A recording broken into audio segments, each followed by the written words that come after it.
Hey, Janet. Hey, hey, hey, hey. Tea sippers.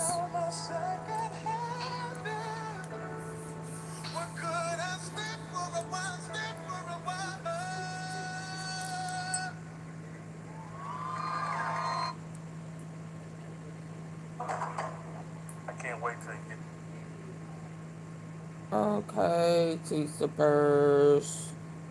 I was trying to let my devices charge up, but it didn't happen fast enough. Hold on, let me get started. A whole bunch going on. Hey, Cynthia.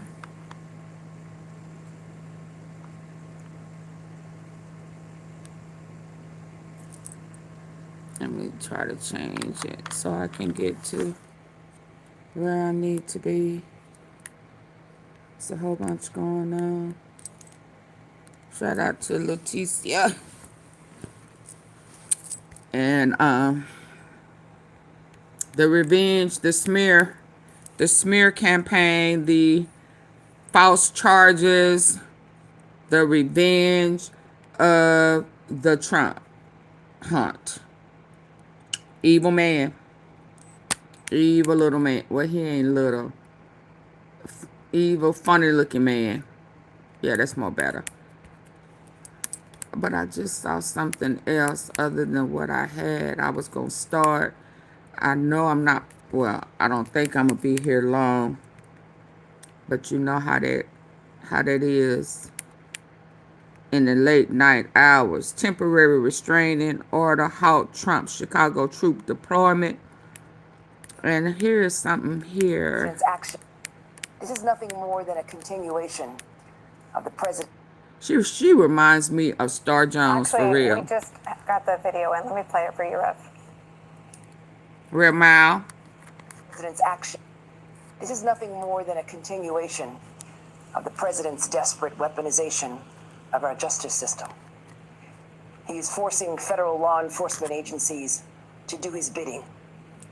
All because I did my job as the New York State Attorney General. These charges are baseless, and the president's own public statements make clear that his only goal is political retribution at any cost. The president's actions are a grave violation of our constitutional order and have drawn sharp criticism from members of both parties. That's true.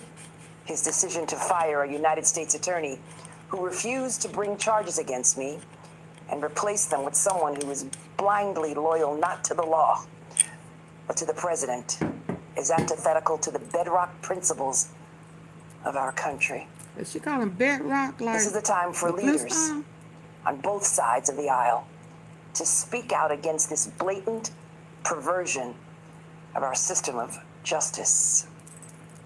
I stand strongly behind my office's litigation against the Trump Organization. We conducted a 2-year investigation based on the facts and evidence, not politics.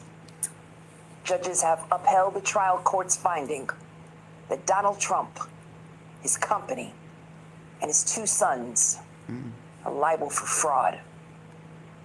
I'm a proud woman of faith, and I know that faith and fear cannot share the same space. You right about that, baby. And so today, I'm not fearful. I'm fearless. And as my faith teaches me, no weapon formed against me shall prosper. We will fight these baseless charges aggressively, and my office will continue to fiercely protect New Yorkers and their rights. And I will continue to do my job. Wow. Rev, speaking to the moment the words crafted for the history of these times. No question about it. And I think that if he were going to pick an enemy, he picked the wrong one, because the strength as well as the eloquence of Tish James will now be on the national stage. Because one, I agree with some of the panelists that the case will probably be thrown out. If it is not, it is going to really expose the weaponization of this president against any of his political enemies or his perceived enemies. To have Lisa Cook in the Federal Reserve and Tish James accused almost of the same crime, and then he goes after Comey. And this is a man that just a year and a half, 2 years ago, was saying that he was the victim of politicization of the criminal justice system, and juries found him guilty. Let's not forget when Tish James and the state attorney general's office of New York prosecuted his companies and him and his university. They didn't find him guilty. The juries found him guilty. The prosecutor can't say you guilty. They can say you are accused, we're indicting you. He was found guilty of sexual harassment by a jury. He was found 34 counts felonies, criminal, by a jury. This is why it's not good to have a convicted felon in office. They should have never allowed him to do that. But since they're at the mercy of Israel, and they fake prime minister has taken on a new last name, and this is, playing felony games of fraud and coercion, same thing. Both of them pretend they were somebody other than who they really are. Trump and not gonna say his name. Oh, I can't remember what. Not gonna sue me. So this is a prime example why the person that's elected for the highest position in the United States should not be a convicted felon. Bottom line. And we, the people, should have been wise enough to know that the two didn't match. He's not America first. He's Israel first. So there's no one that can doubt that this is all vengeance, a misuse of the criminal justice system. Absolutely. And I think that what he's done is... Andrew Weissman, I'm coming straight to you. It jumped. I'm sorry. This is a parent's guide to long vowels and their patterns. I mean, I stand strongly behind my office's litigation against the Trump. As well as the eloquence of Tish James will now be on the national stage. Because, one, I agree with some of the panelists that the case will probably be thrown out. If it is not, it is going to really expose the weaponization of this president against any of his political enemies or his perceived enemies. To have Lisa Cook in the Federal Reserve and Tish James accused almost of the same crime, and then he goes after Comey. And this is a man that just a year and a half, 2 years ago, was saying that he was the victim of politicization of the criminal justice system, and juries found him guilty. Let's not forget when Tish James and the state attorney general's office of New York prosecuted his companies and him and his university. They didn't find him guilty. The juries found him guilty. The prosecutor can't say you guilty. They can say you are accused. We're indicting you. He was found guilty of sexual harassment by a jury. He was found 34 counts felonies, criminal, by a jury. So there's no one that can doubt that this is all vengeance. How many counts? So there's no one that can doubt that this 34 counts felonies, criminal, by a jury. 34? By a jury. By who? By a jury. You guilty. They can say you are accused. We're indicting you. He was found guilty of sexual harassment by a jury. He was found 34 counts felonies, criminal, by a jury. Now, is that how many times he ran up in there? How did he get 34? For the same woman or different woman? He ran up in there 34 times.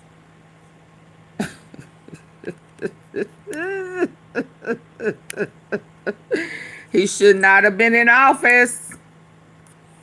They can say you are accused. We're indicting you. He was found guilty of sexual harassment by a jury.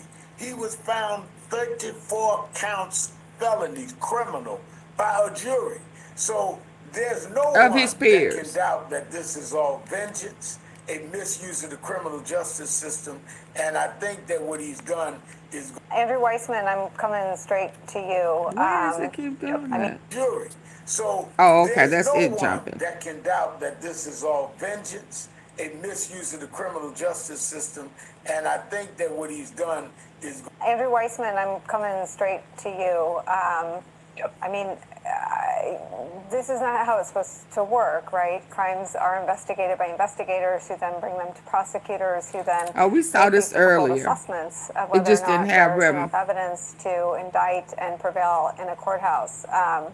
This seems to be going the opposite direction, and I know the adaptive mind likes to say, well, no jury will convict, but that's not really the point today, is it? Right. That's right. I'm going to give some embroidery just because I'm a legal nerd on the sort of incredible hey, reporting Mark, hi. and the synopsis from Carol. Didn't speak. One is we will know whether there's an indictment because the return, the sort of voting, once it has happened, the handing up of that indictment, if it is Hey, voted, Brian. will be done in open court. It has to be legally. And so it's not something that that we will be sort of surprised by Thank you, Janet. weeks or months later. It is something that they will see actually being handed up. And so we should be expecting that if they manage to get the vote. In terms of the way things are supposed to happen, Yeah, it has moved on. there is a We saw Department of this Justice earlier. rule that clearly is being violated, in my view, certainly in the James Comey case, and based on the reporting from Carol Ettig in this case as well. When Yeah, they just hold on. They just added rem I true that all that you to it. Hold on. Yeah, hold on. They just added rem I to it. But hold on. I've seen.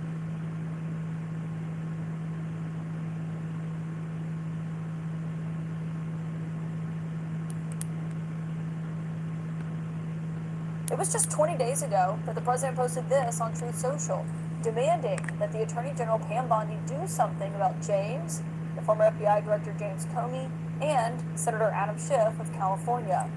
The Wall Street Journal reported last night that Trump actually thought he was sending that message directly to Bondi instead of posting it publicly for all of us to see. That mishap revealing the president was directly telling his Attorney General who he should believe should be indicted. And of course, He now thought he tonight, was James sending is it facing charges of privately. bank fraud and false Is that statements to a what financial he institution. thought he was sending this Sending message? that message directly to Bondi instead of posting it publicly for James, the former FBI Director James Comey, and Senator. He thought he was sending this Pam. Oh yeah, he thought he was sending it to Pam. Ooh. When what is that? Or when being done goes wrong.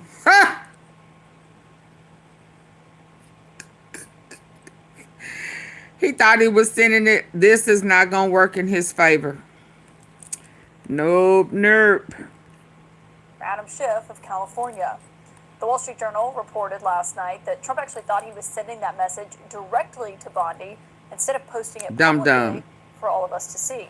That mishap revealing the president was directly telling his Attorney General who he believed should be indicted. And of course, now tonight, James is facing charges of bank fraud and false statements to a financial institution.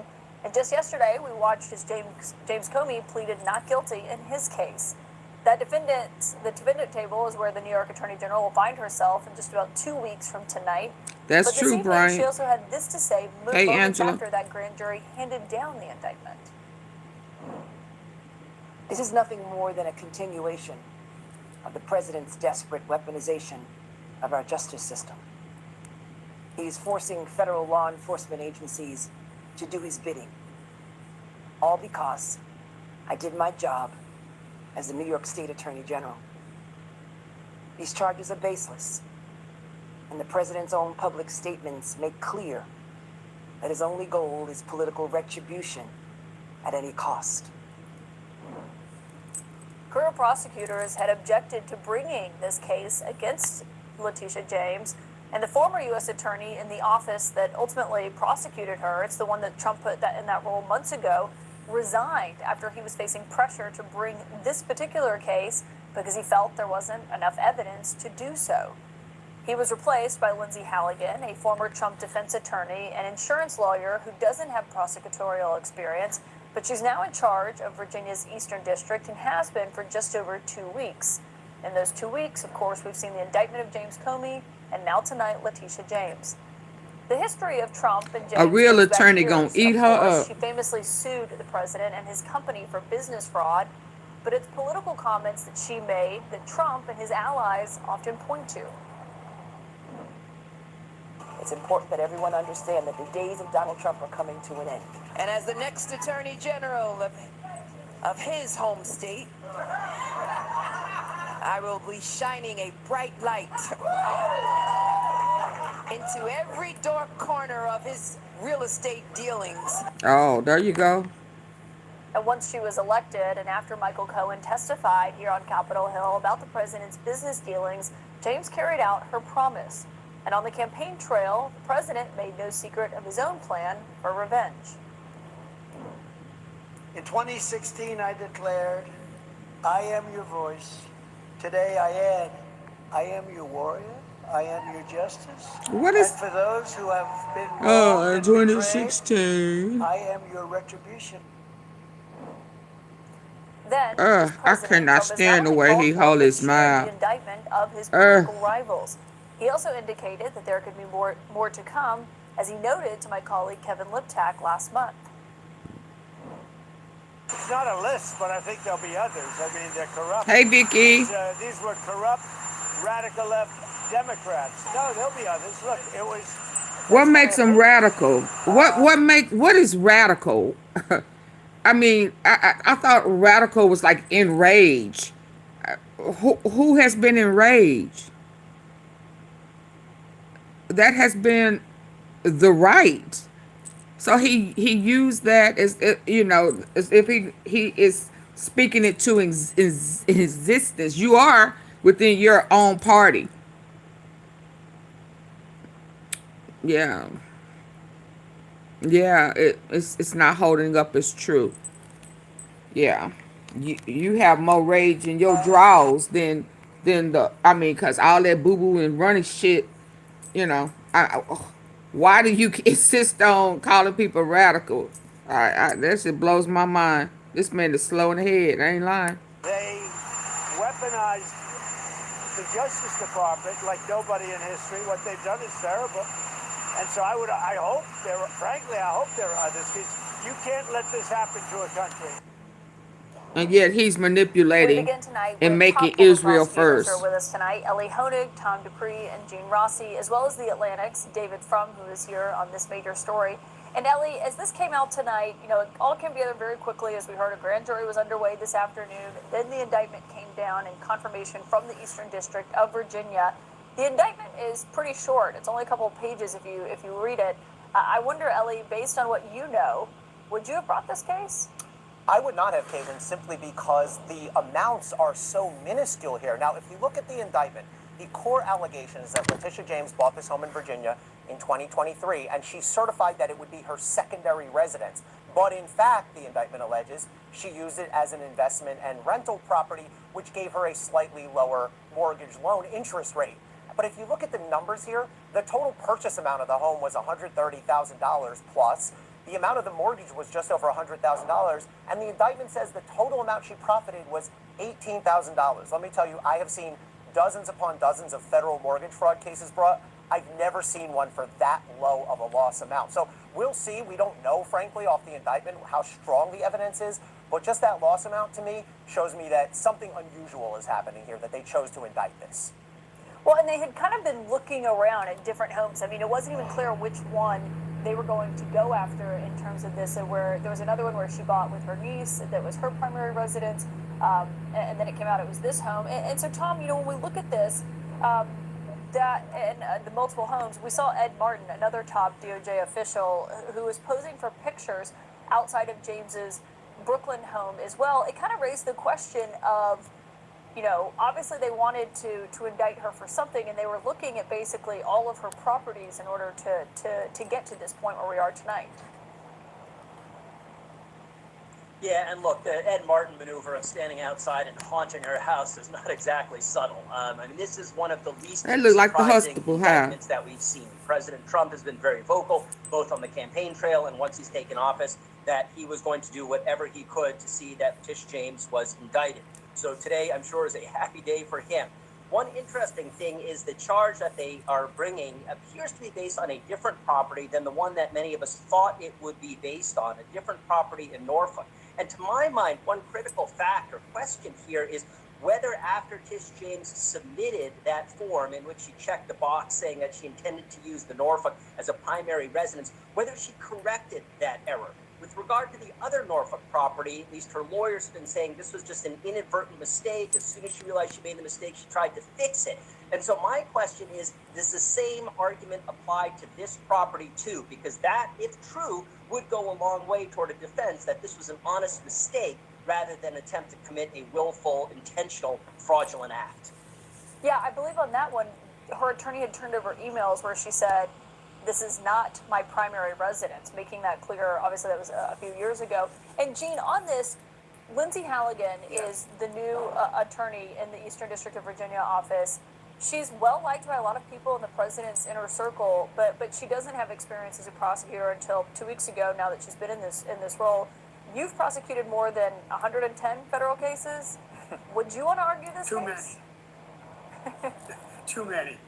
Caitlin, let me tell you this, and maybe Tom and Ellie will agree with me. This indictment is the classic example of indicting a ham sandwich, because the prosecutor is the only one in the grand jury room. There's no defense attorney. It's 23 individuals. You only need 12 votes. And if you can't get an indictment returned, you might as well turn in your bar license. Would I have indicted this case? Absolutely not. And I agree with Ellie on one point. The loss in this case is remarkably low. But I want to go before the loss.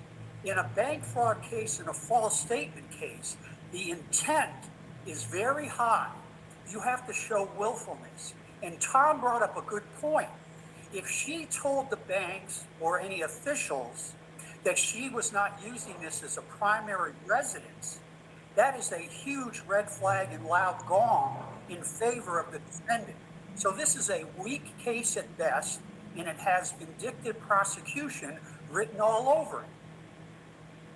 So David, from notwithstanding anything that our former prosecutors just laid out, I think if you're looking at this tonight and you're the third name on that list from President Trump's post 20 days ago, James Comey, Letitia James, and Adam Schiff, if you're the senator from California, you know, are you preparing your own video response to a potential indictment?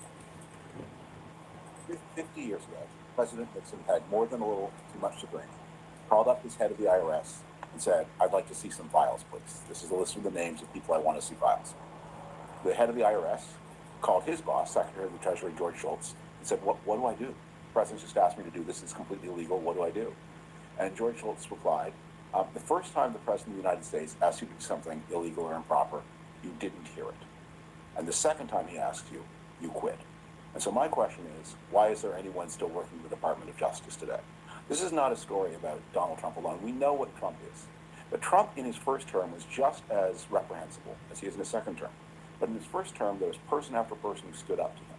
In the second term, the Department of Justice is filled with people who are executing improper orders, who are indicting at the president's command.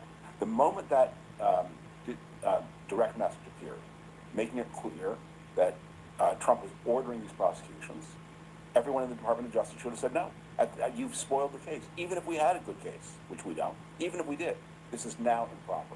And if you press me to do it, I quit, because I will not be an instrument of personalized presidential power pretending to be justice, which is what all of this case is about. And so all the technicalities of bank, what are the intents, those are all interesting if this were a legitimate action to begin with, but it's it's condemned, tainted, damned at the source, and that's where we need to begin our understanding. Yeah, it obviously was clear that she was a target of Trump's, and it felt like they were looking for something, obviously searching for something instead of basing it on the crime and then going after who was In a involved. free society, that shouldn't happen. I mean, it's not, we say it's obvious. Well, then why has someone signed it? That is someone who is in default of their responsibilities. And the people here who are in the spotlight are these creatures of the presidents who are carrying out his improper and illegal will. Don't wear these perfumes if you don't like compliments. Everyone has been talking about all of these perfumes, but honestly, they're just way out of my budget. So today we're going to be trying out these Ocha perfumes, which are supposed to be very similar, but way more affordable. So starting with Suevin. This one is supposed to be inspired by Baccarat Rouge 540, and wow, look at this gorgeous packaging. Okay, let's smell it. Wow, interesting. Okay, it has a very unique but intriguing scent, and it's actually a mix of floral and woodsy. It's really nice. It says that they're long-lasting and vegan and cruelty-free, which I love. So this one is Rosalina. It's inspired by Creed's Carmine, which, by the way, is a 500. Oh, that's it. Hold on. What's next? What's next?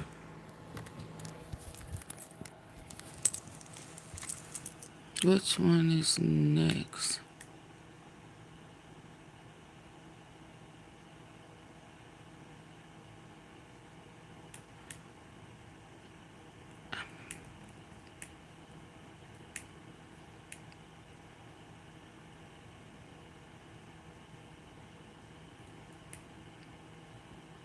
What are you running scared for? Hold on.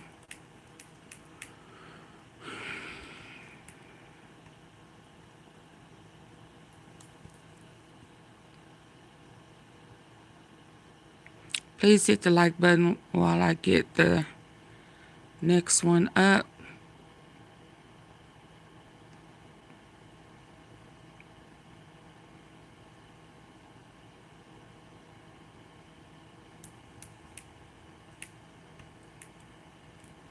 Was long, ongoing, and You may recall, this is a CBS News special report. I'm Maurice Dubois. Good afternoon, everyone. New York's Attorney General Letitia James. Hey, Maurice. What you say your name is? Okay, y'all.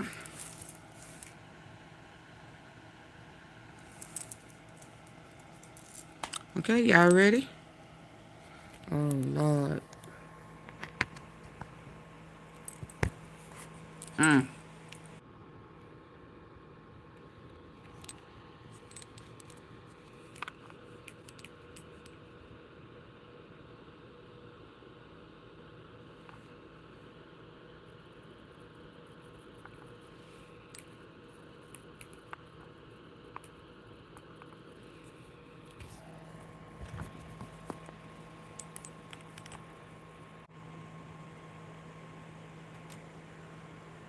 Okay, let's try this again. Wow, good afternoon, everyone. New York's Attorney General Letitia James has been indicted. No 2022 for alleged financial fraud. Mr. Trump was found liable in order to pay millions of dollars. Today's indictment comes 2 weeks after James Comey was charged by a federal grand jury. Comey, the former FBI director and another Trump foe, Please hit the like button. guilty to lying to Congress during a Senate Double hearing tap on your in screen. 2020. Let's bring in Rebecca Royfee, who is a CBS News legal contributor. Thank you so much for being with us, Rebecca.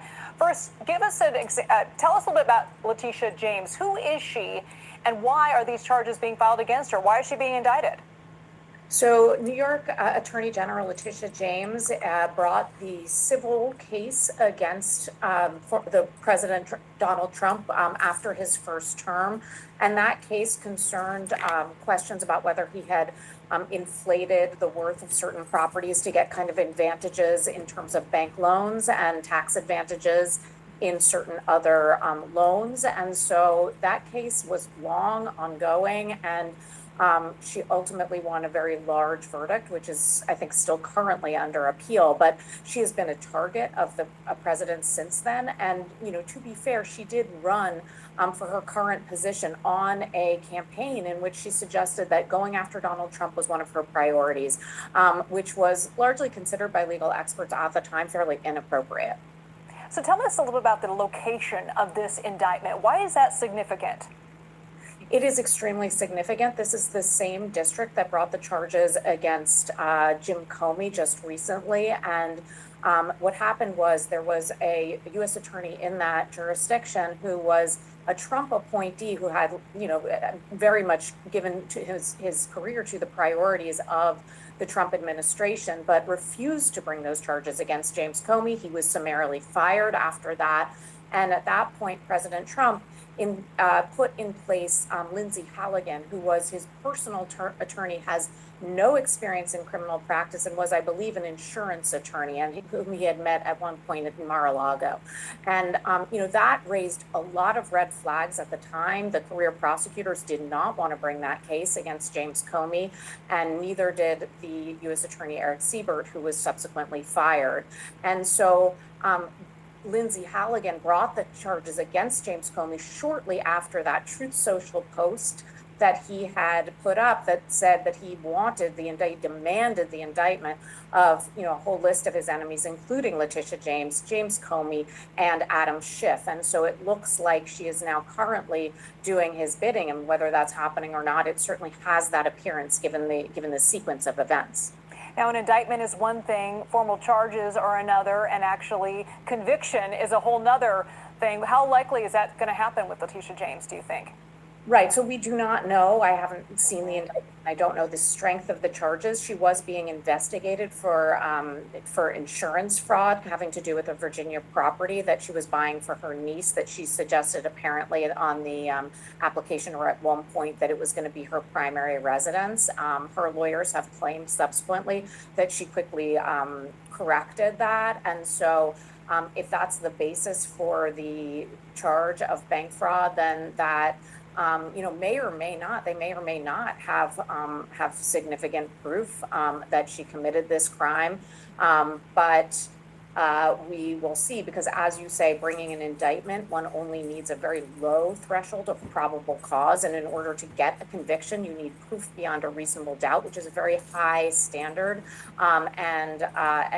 Yet there is no proof there without will a also be reasonable motions, doubt. as there will She be has in the already James said Comey case, that it's I'm not her sure, primary. suggesting that it's selective prosecution, that she's being targeted because of her political views, which, is normally a huge long shot. But given the fact that there was this public post by the president, which is so unusual, it may, along with this, or what happened with the former U.S. attorney, there may be a stronger case than there would normally be, at least for that kind of motion practice. So you believe, because James Comey's case is moving forward now, that the two might actually have an impact on one another, now the case against Letitia James? Listening to my readers is the best way to evolve my business and see what it is that they are excited about or need help with at any given time. And before you build big trust, you got to start with small trust. And that small trust. Well, I don't think that they would have an impact on one another, but I do think that there's, that there will be parallel motions filed in these cases, and that,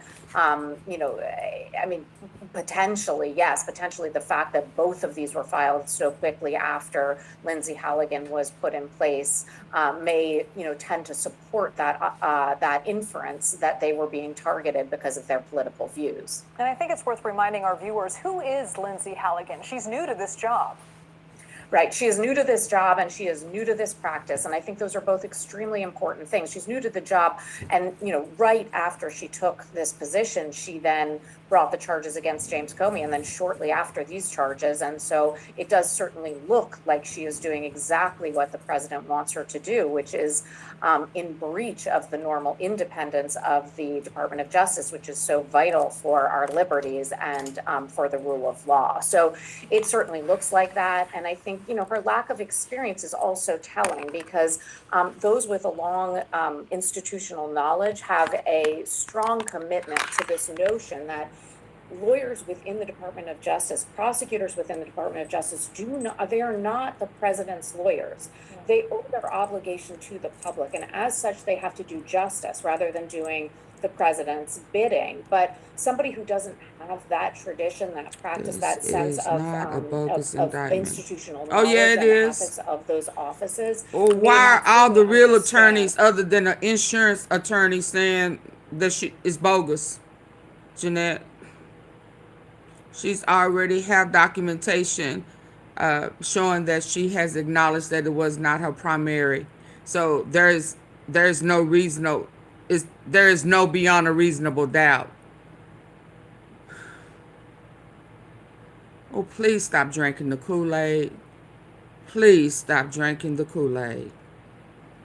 Yeah. Okay, we'll see. Okay, cool. We'll see. Now, shh, be quiet.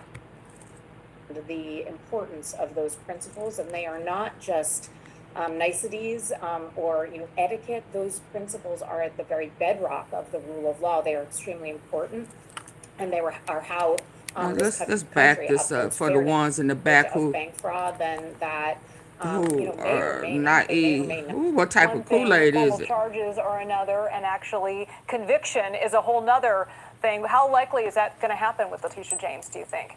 Right, so we do not know. I haven't seen the indictment. I don't know the strength of the charges. She was being investigated for insurance fraud having to do with a Virginia property that she was buying for her niece that she suggested apparently on the application, or at one point, that it was going to be her primary residence. Her lawyers have claimed subsequently that she quickly corrected that. And so if that's the basis for the charge of bank fraud, then that may or may not, they may or may not have significant proof that she committed this crime.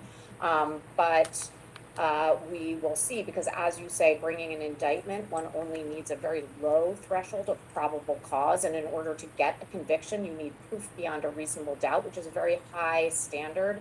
And yet to be seen. There will also be motions, as there will be in the James Comey case, I'm sure, suggesting that it's selective prosecution, that she's being targeted because of her political views, which, is normally a huge long shot. But given the fact that there was this public post by the president, which is so unusual, it may, along with this, or what happened with the former U.S. attorney, there may be a stronger case than there would normally be, at least for that kind of motion practice. Yeah, the real attorney James Comey's case is moving forward now. quit The two might actually because he have didn't an want impact on to. one It was another. bogus. Now the case against Letitia James. Well, I don't think that they would have an impact on one another, but I do think that there's, that there will be parallel motions filed in these cases, and that, potentially, yes, potentially the fact that both of these were filed so quickly after Lindsay Halligan was put in place may, tend to support that inference that they were being targeted because of their political views. And I think it's worth reminding our viewers, who is Lindsay Halligan? She's new to this job. Right. She is new to this job and she is new to this practice. And I think those are both extremely important things. She's new to the job. And, right after she took this position, she then brought the charges against James Comey, and then shortly after these charges. And so it does certainly look like she is doing exactly what the president wants her to do, which is in breach of the normal independence of the Department of Justice. She's gonna learn when she lose her license, our liberties, and for the rule of law. So and get disbarred like the other lack of experience attorney. Is also telling, because those with a long institutional knowledge have a strong commitment to this notion that lawyers within the Department of Justice, prosecutors within the Department of Justice, they are not the president's lawyers. They owe their obligation to the public, and as such, they have to do justice rather than doing the president's bidding. But somebody who doesn't have that tradition, that practice, that sense of institutional knowledge and ethics of those offices may not fully understand the importance of those principles, and they are not just niceties or etiquette. Those principles are at the very bedrock of the rule of law. They are extremely important, and are how this country upholds fairness in criminal process and the rule of law. And could you go over again the specifics of this indictment? Yeah, so as far as I know, there is one count of bank fraud, and this is at least reportedly. I haven't seen the indictment. Yes, it's all very new, but that charge is based on an allegation of insurance fraud that arises out, or at least that was the underlying investigation out of a property that she purchased in Virginia for her niece, I believe. And Yeah, they done changed the that property. investigation That's was not into even the whether or one. not she lied about this being her primary residence, and that would have constituted a kind of insurance bank fraud that could have formed the basis for this charge. So now this indictment has been filed, what's next? So what's next is she will be arraigned, and that is a sort of a formality, and she will plead, most likely she will plead not guilty. We won't learn much more at the arraignment, but shortly after that, there will be motions, motions to dismiss, and as I said, motions suggesting this is selective or vindictive prosecution, I'm sure. And after that, there will be a lot of discovery. And during the discovery, the defense team will learn more about what the government's case is. It's the position of her lawyers, or at least that's been their public position, that she quickly corrected this statement. And if so, that somewhat at least undercuts the strength of the government's case if it turns out that that's true. And I'm curious, the president mentioned that he wants the attorney general to go after his enemies. Senator Adam Schiff could be next on this list. What charges could he be facing?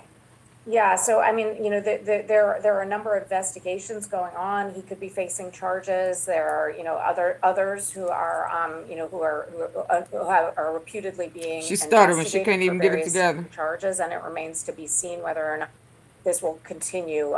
This will continue to go in the direction that he demanded. Returning now, though, to our top story, New York Attorney General Letitia James has been indicted on 2 counts by a federal grand jury in Alexandria, Virginia. The charges are 1 count of bank fraud and 1 count of false statements to a financial institution. Joining us now is former federal prosecutor Scott Frederickson. So, Scott, I appreciate you being here tonight with this breaking news. I want to get your first read on what the U.S. attorney in this case was able to secure They from the should grand have jury. blocked Trump ass when they had with his diaper ass. I agree.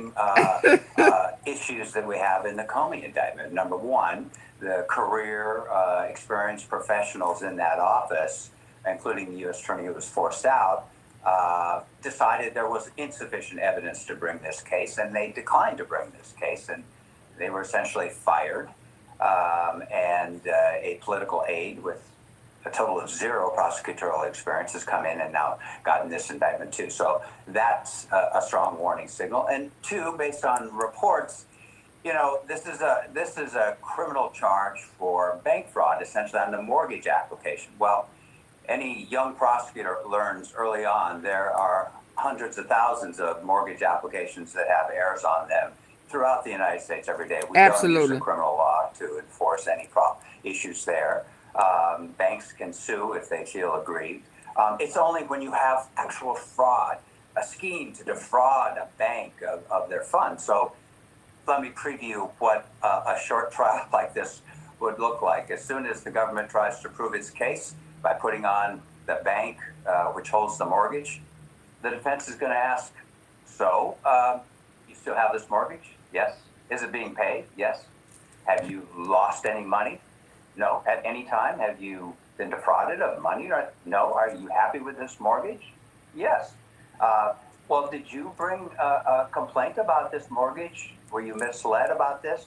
No. We learned in other documents that she, what was going to be done with this house. Did you bring a complaint to the FBI?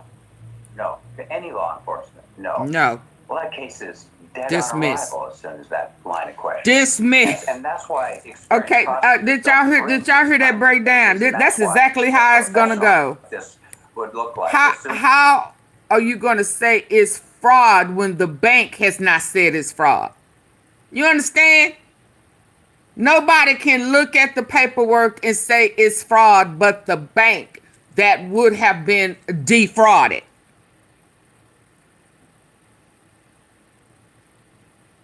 You understand?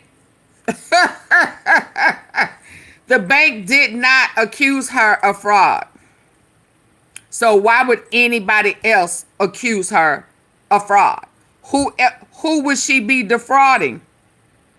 The White House? No. Donald? No. Yeah, I'm looking at the slow bunnies in the back who think that this is legitimate.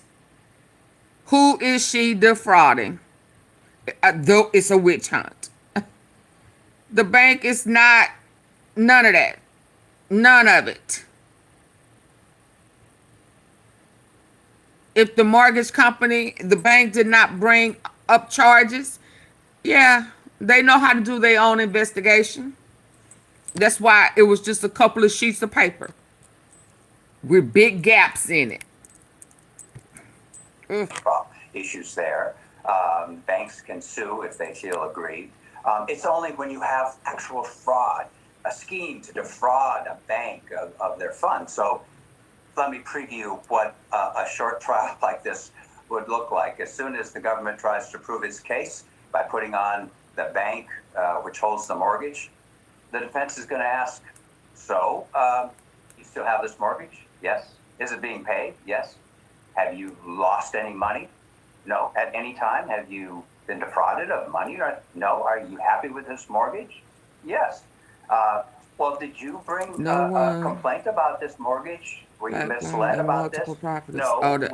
We learned in other documents. Yeah, that's the big problem right there. What was going to be done with this house? Did you bring a complaint to the FBI? No. To any law enforcement? No. Well, that case is dead on arrival as soon as that line of questioning ends. And that's why experienced prosecutors don't bring these kinds of cases. Absolutely. And that's why the professional prosecutors in this office said... That's why smart people know that it's bogus. I mean, not trying to be rude or disrespectful, but if you got any type of sense other than far-right Kool-Aid sense, you know that this is bogus.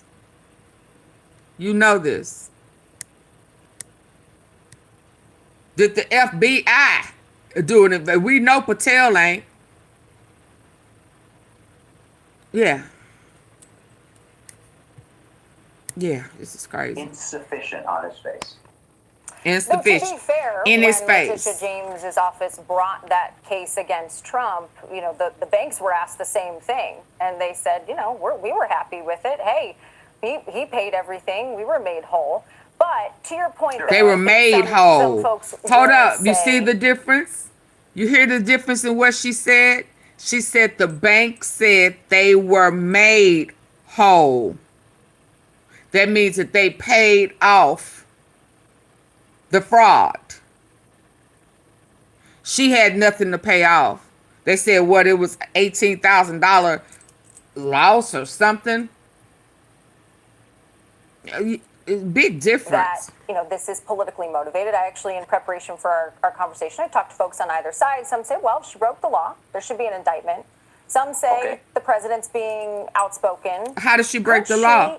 Try to get this dismissed as malicious prosecution and sort of cite the Comey indictment as a pattern. No doubt she could. Kelly, let me just set the record, kind of the correct perspective.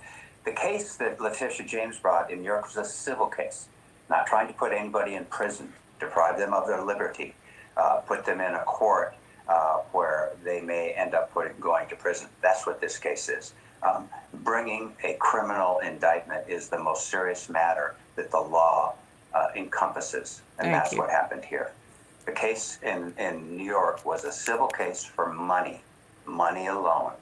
Trying to put anybody in prison. Do y'all understand the difference? Cite the Comey indictment as a pattern. No doubt she could. Kelly, let me just set the record, kind of the correct perspective. The case that Letitia James brought in New York was a civil case, not trying to put anybody in prison, deprive them of their liberty, put them in a court where they may end up going to prison. That's what this case is. Bringing a criminal indictment is the most serious matter that the law encompasses, and that's what happened here.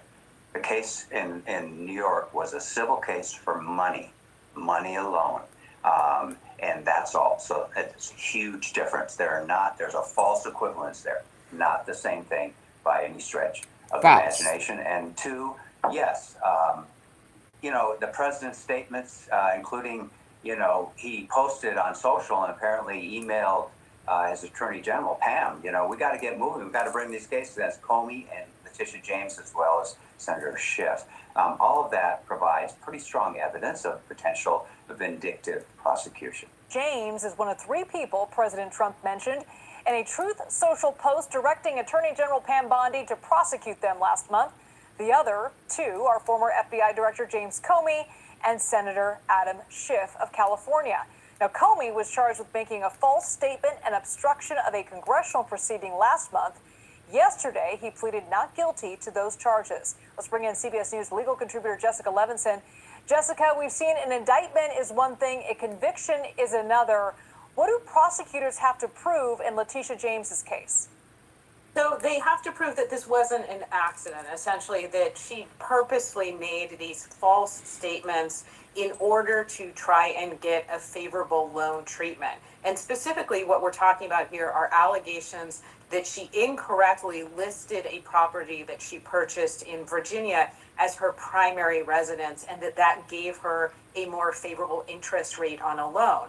I think we should note here that when career prosecutors looked at this case, they opted not to bring it forward. And this is part of the reason why President Trump did apparently relieve Eric Siebert, the former U.S. attorney for the Eastern District of Virginia, either relieve him of his duties or ask him to resign. And he then appointed Lindsay Halligan, who is his former personal attorney, who does not have, we should just note, does not have experience as a federal prosecutor. She's now bringing this case. She was actually the one to bring it to the grand jury, which in and of itself is unusual. You usually don't have the U.S. attorney presenting the case to the grand jury. Now, Jessica, President Trump, as we know, has been putting pressure on his attorney general to go after people he deems as his enemies, Letitia James being one of them. Tell us about this lawsuit that Letitia James filed against Trump. So this was a lawsuit essentially based on fraud and financial crimes, and she did get a conviction. We should note here that when it came to the penalty, that a judge recently found that penalty, I think $500 million, was too high, but did not overturn the finding of liability itself. A little bit more specifics, essentially what the argument here that Letitia James made successfully and her office made successfully was that the president was changing the valuation of properties, inflating and deflating the valuation of properties in order to get things like favorable tax treatment and favorable insurance terms. So he rich when he needs a loan, and when he wants to play broke, he files his taxes as a loss, and it shows that he's broke. So he inflates, and then he writes everything off, which is illegal. That's really tax evasion. Okay.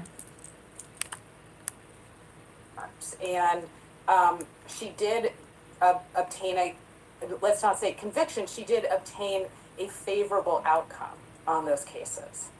So this indictment coincides with another indictment that we mentioned against former FBI Director James Comey. I know these are 2 different cases, very different cases, but given the timing and the circumstances, will the outcome of one case impact the other in this particular situation?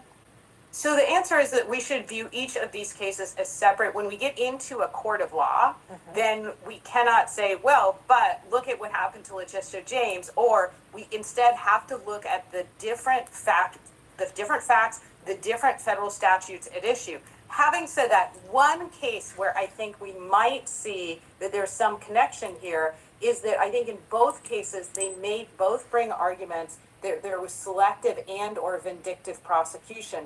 And then you could see the same statements that the president made with respect to James Comey also come into a motion that Letitia James might make in order to try and get both of those cases dismissed. Jessica Levinson, thank you so much. Always great. Okay.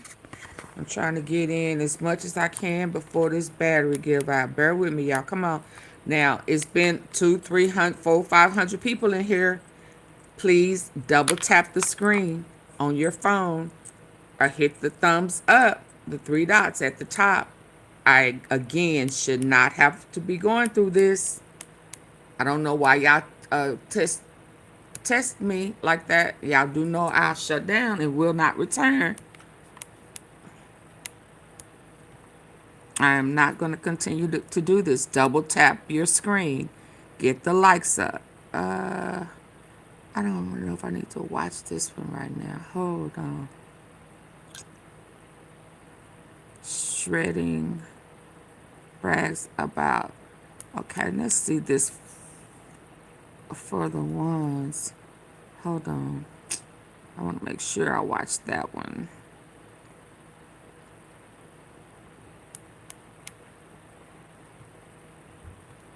Did not spend his life locked in a Trumpian prison of stupidity, a prison from which Donald Trump has never I love this even man. tried to escape. I love him.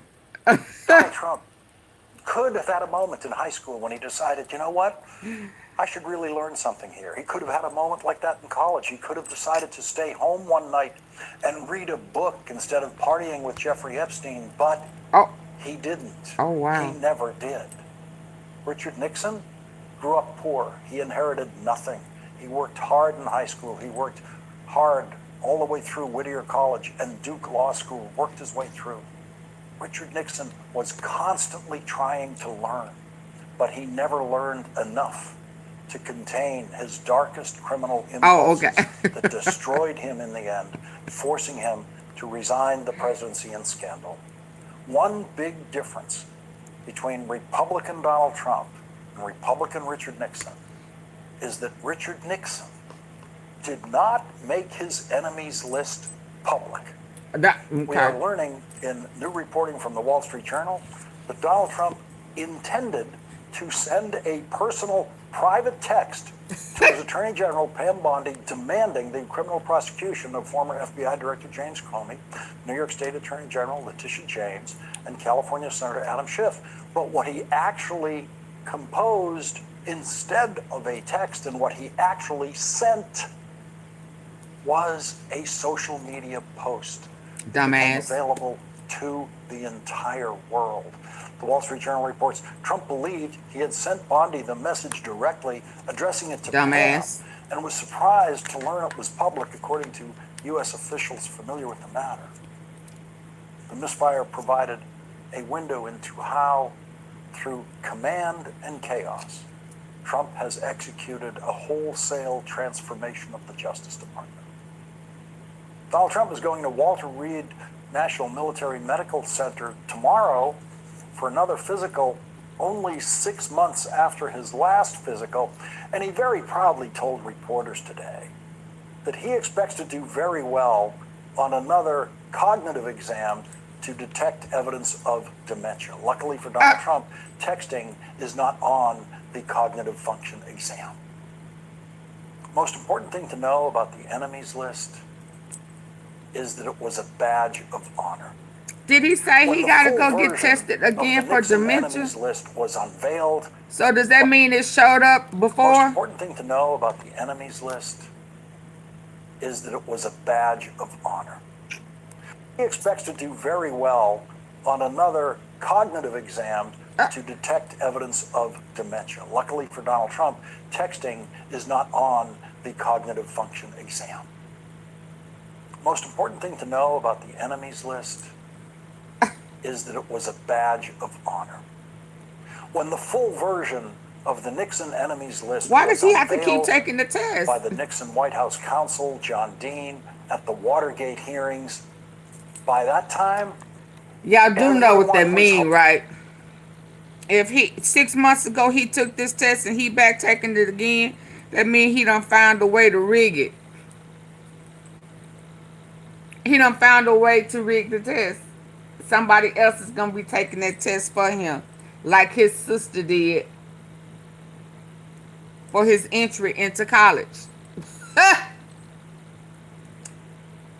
Cause if it shows signs 6 months ago, what, he's gonna come back saying it's a clean bill of health and there was no signs? So where did the signs go? He's still shitting on himself.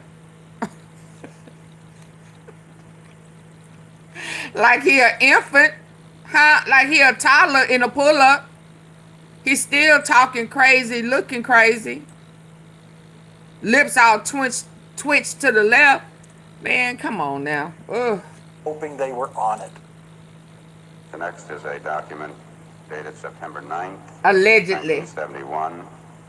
It's from Charles Colson to John Dean, in which Mr. Colson has checked in blue those that he would give top priority on the enemies list, and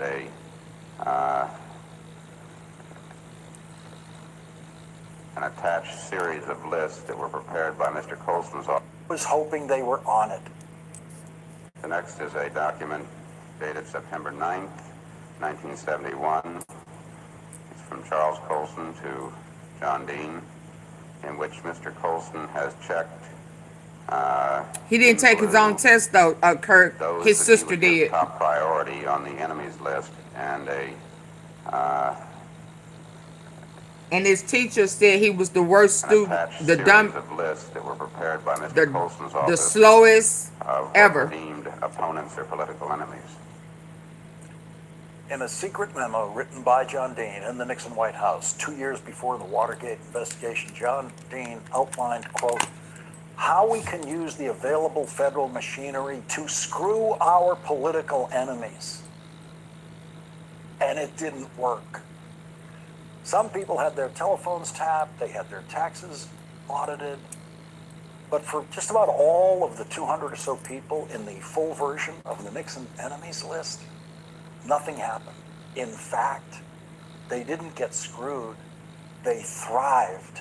Gene Hackman won his first Oscar while he was secretly on the Nixon enemies lists. Gregory Peck didn't have to give back his Oscar because he was on Nixon's enemies list, along with Paul Newman and Steve McQueen, and New York Jets quarterback Joe Namath, who was erroneously listed as the New York Giants quarterback. That's how crazy the Nixon enemies list was. Dozens of members of the news media were on the list when it came out, including 3 from the Boston Globe, which the Globe then lorded over other newspapers with fewer entries on the enemies list. Sander Van Oker made the list to make NBC News proud. 12 senators were on the list, including 1 Republican. None of them got screwed by Richard Nixon and his White House thugs in any way. Every black member of Congress was on and lorded over other newspapers with fewer entries on the enemies list. Sander Van Oker made the list to make NBC News proud. 12 senators were on the list, including 1 Republican. None of them got screwed by Richard Nixon and his White House thugs in any way. White House Every thugs. black member of Congress was on the Nixon enemies list because, of course, the list was also racist, in addition to being crazy. Harvard could not have been prouder of its most famous professor at the time, economist John Kenneth Galbraith, for making the Nixon enemies list. Yale's president was on the Nixon enemies list. Harvard Law School's dean was on the Nixon enemies list. And the most famous surgeon in America at the time, Texas heart surgeon Michael DeBakey, for some Nixonian reason, was on Nixon's enemies list. The most famous conductor and composer in America at the time, Leonard Bernstein, was no one's enemy. Oh, you told me he except was Richard black. Nixon's. And he could not have been prouder. And so the badges of honor are being awarded once again, and it will end the same way. Donald Trump's enemies list is the badge of honor of our era. And today, New York State Attorney General Letitia James got one of those badges when the same possibly illegally appointed acting U.S. attorney who indicted James Comey indicted Attorney General James. Attorney General James is being indicted in a 3.5-page, 2-count indictment for 1 count of bank fraud and 1 count of false statement to a financial institution, because on a mortgage application, Attorney General James indicated that she would use a second home she was buying as a second home. And then at some time after that, after she bought the home, she That's not how it according works. to the indictment, Did you miss it earlier? that home, quote, was not occupied. The bank is not or bringing used on by any James charges. as a secondary residence, and was instead used It as could a have been an rental error made investment by property, renting the property to a the family loan of 3. officer. Now, millions of people in America have done exactly that. Millions of people in America have Stop obtained it. mortgages for their primary home or their secondary home, and then decided at some point to rent out that house. And none of them thought they had to then immediately refinance their homes because they didn't. They were just renting out their property.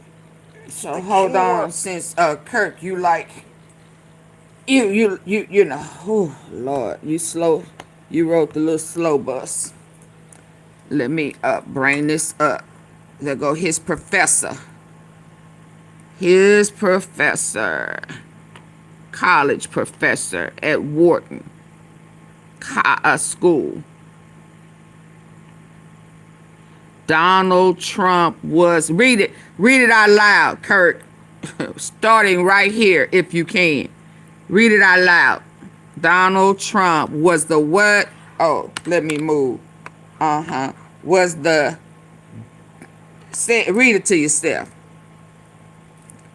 God dang student I ever had.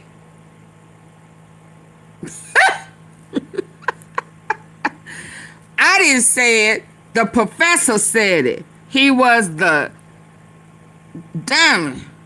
God dang student I ever had. Okay? Yeah, you keep believing in that dumbness. In this indictment that the most incompetent acting U.S. attorney in history, quote unquote, offered absolutely quote no proof of, unquote, from his professor. Yeah, like I said, his sister took the exam for him to enter into the school because his ass couldn't pass the test. Okay? Okay? And then the professor said he ain't never seen nothing like it. He shouldn't have never been in that school with his dumb ass. for their primary home or their secondary home, and then decided Don't at some be mad point at me. to rent out that house. And none of Shit, them you were thought dumb they enough had to then follow him. immediately refinance their homes because they didn't. They were just renting out their property. The key words in this indictment that Allegedly. the most incompetent acting U.S. attorney in history offered absolutely no proof of. The key words are, as James then knew. This indictment presents as a fact that Attorney General James knew when millions of people in America have done exactly that. Millions of people in America have obtained mortgages for their primary home or their secondary home, and then decided at some point to rent out that house. And none of them thought they had to then immediately refinance their homes because they didn't. They were just renting out their property. The key words in this indictment that the most incompetent acting U.S. attorney in history offered absolutely no proof of. The key words are, as James then knew. This indictment presents as a fact that Attorney General James knew when she was filling out the application form that she would later rent out the house. And if she didn't know that at the time that she was filling out the form, or if she just hadn't decided at the time if she was going to rent out the house, there is no possible crime in this case. Can you say that again? This is a state of mind crime that Attorney General James knew when she was filling out the application form that she would later rent out the house. And if she didn't know that at the time that she was filling out the form, or if she just hadn't decided at the time if she was going to rent out the house, There's no crime. there is no possible crime in this case. This is a state of mind crime. And the prosecution doesn't know her state of mind. Right. The prosecution will never be able to prove what they claim is a fact. The indictment said, because at any time after the purchase, she can decide to do what she wants to do with her house. Dumbass. As James represented and affirmed in uniform residential loan applications and related documents that the property would be used as a secondary residence. This is the key part. When in truth and fact, as James then knew, those are the most important words here, as James then knew, the property was intended and used as an investment property. So this entire case comes down to the prosecution having to prove what it claims as a fact, that Attorney General James then knew and that she intended to rent out the property. This is state of mind. Mm-hmm. You have to be able to read her state of mind to do this prosecution. And there's no way you If can. you fill out your application for your home mortgage and you say the property is for your own use, and then after you own the property, if you decide to rent out that property, you have every legal right in the world to rent out that property. Absolutely. And no one can come along and prosecute you because your mortgage application didn't say you were going to at some point rent out your property. We live in a place that we like to call a free country, and one of your freedoms is renting out your property. Absolutely. And you can decide to do that at any time after you buy that property. Anytime. So, imagine this prosecutor has never prosecuted a case in her life. She gonna get her ass ate up in court. A trial jury that Attorney General James willfully lied on the application and always knew that she was going to rent out the property. That is simply not a provable state of mind, and the prosecutor cannot call Attorney General James as a witness to ask her what her state of mind was. She has to prove it. And so there's a very strong chance that this case, gonna be thrown out, takes it to trial, will get a directed verdict from the judge finding that the prosecution was incapable of proving what it claims in writing in the indictment is a fact. Attorney General James' state of mind. So Attorney General James is probably on her way to take her place in history with former FBI Director James Comey at the top of the Trump enemies list, and as the people who beat the madman in the White House again in court, because that is what is likely to happen here.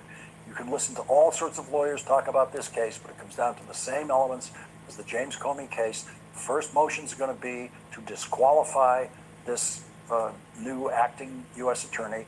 Those motions will very probably succeed. The other motions will be to identify this as a selective and prejudicial prosecution. Those motions will likely succeed, and that will be the end of the case. Attorney General James has already beaten Donald Trump in court for business fraud practices in the state of New York. Donald Trump's appealing that case in the state of New York. James Comey and Letitia James have the best defense lawyers you can possibly have in these cases. They're going to win.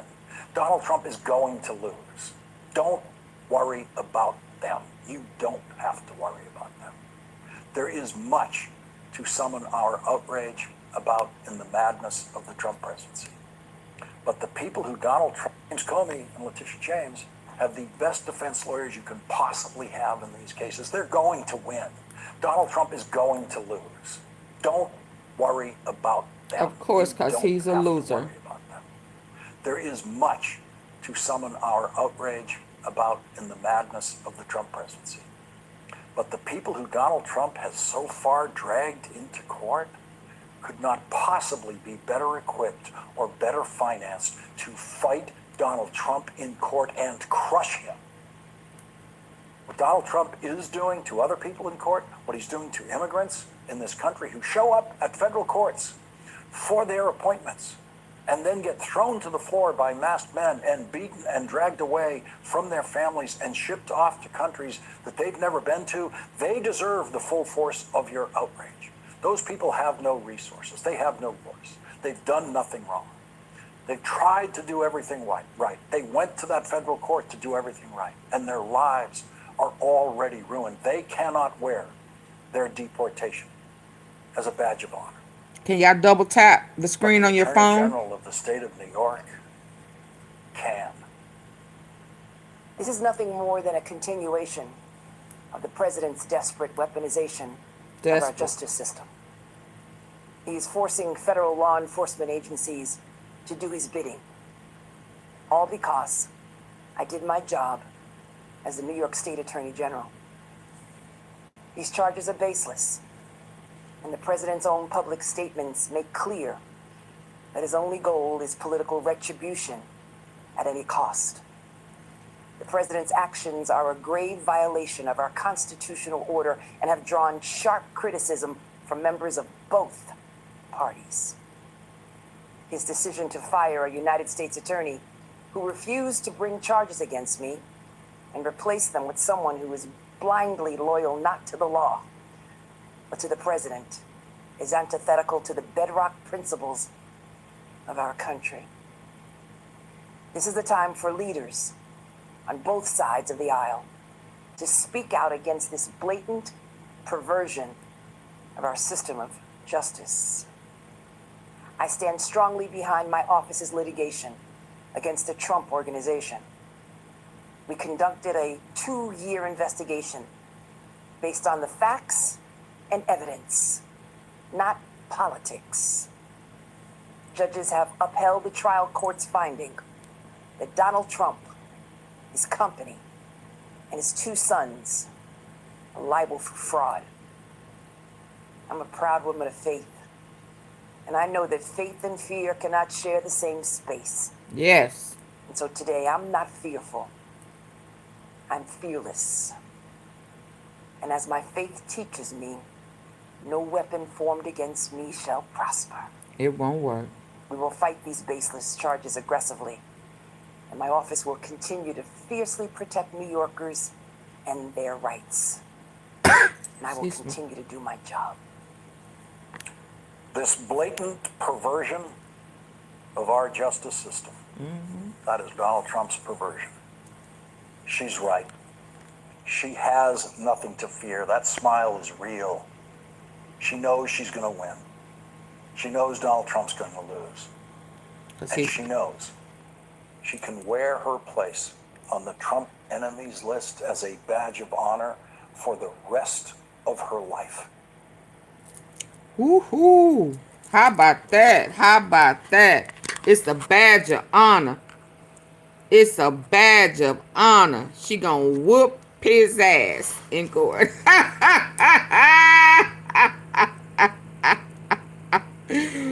Woo! And we gonna laugh in his face. We gonna laugh. Little Donnie. His teachers, his professor said he was the honest. Put a D in front of it. God dang. Student he done ever had in all his professional teaching life. That I would hate to be on that list. You know what I mean? And ain't nothing he can do about his teacher, his professor's opinion of him. It was one more I wanted to see. Which one was it? Is it over here? Sending out his private messages for the whole world to see. Y'all please come on and double tap your screen and get the likes up. Come on. I'm just a little over an hour in. I'm trying to stay the long haul, but I need for you to double tap. Double tap, tap, tap. Let's get the likes. Of which one? Is it this one? I know he gonna say something crazy. I know he gonna say something crazy. Let's go. Of Bill Pulteism. And I'm going to tell you why that's a good thing for Letitia James, who's fighting back. She's not sitting around waiting. She's already issued her video and told the world, these 2 counts of purported mortgage fraud where she's alleged to get ready for all this, people. We're going to be spending tens of millions of dollars to prosecute Letitia James because she allegedly took $18,000 benefit over 30 years in a mortgage. Because she bought a home in Virginia. That's why he got mashed potatoes poured over his head by his brother. And that's why he has a problem of being humiliated in public. Because he is Mr. Mashed Potato Head. Yeah. Let's go. Mashed You know potatoes. these 2 counts of purported mortgage fraud where she's alleged to get ready for all this, people. We're going to be spending tens of millions of dollars to prosecute Letitia Wasting James our because she taxpayers' allegedly money. took $18,000 benefit over 30 Hey, years in Mrs. a Tom. mortgage because she bought a home in Virginia and she Yes, Miss Tom, I ate. And on my meal, I had some of them Donald Trump mashed potato heads. They were buttered mashed potatoes. declared it to be her second home when it's really her rental property. So she got a cut in the amount of the interest rate, which over time totals $18,000. Does it have to do with that? Or does it have to do with the fact that Letitia James was successful in bringing a $465 million judgment against Donald Trump civilly for fraud? That's that one. You be the judge. But let's hear, you're here on the Midas Touch Network. I'm Michael Popak and Legal AF. Let's hear from Letitia James. This is nothing more than a we just heard continuation that. of the president's desperate weaponization of our justice system. He is forcing federal... Now to go through the indictment. Lindsay Halligan is the only one to have signed it. There's her little, there it is, there's her John Hancock. Lindsay Halligan, United States Attorney. Are you? Because one of the first moves I'm sure Abby Lowell, the lawyer for Letitia James, is going to make is to move to dismiss and to disqualify Lindsay Halligan as an illegally appointed U.S. attorney. But that is for another hot take. Oh, Lord. Let's look at this first. Is that what she gonna do? Bill Pulte, oh, Lord. Because one of the first moves I'm sure Abby Lowell, the lawyer for Letitia James, is going to make is to move to dismiss and to disqualify Lindsay Halligan as an illegally appointed U.S. attorney. But that is for another hot take. Oh. Let's look at this first and why Bill Pulte, the Nepo baby billionaire who bought his position on Fannie Mae and Freddie Mac, the son of the Pulte family, Mark Pulte, the Pulte construction fortune. He's the one that's been sending out half-assed, half-baked, framed allegations of mortgage fraud. Adam Schiff, mortgage fraud. Lisa Cook, Board of Governors of the Federal Reserve, mortgage fraud. Letitia James, mortgage fraud. You've got Donald Trump ordering Lindsay Halligan through Pam Bondi to bring this prosecution. We'll throw that up on the screen. And now you've got the indictment.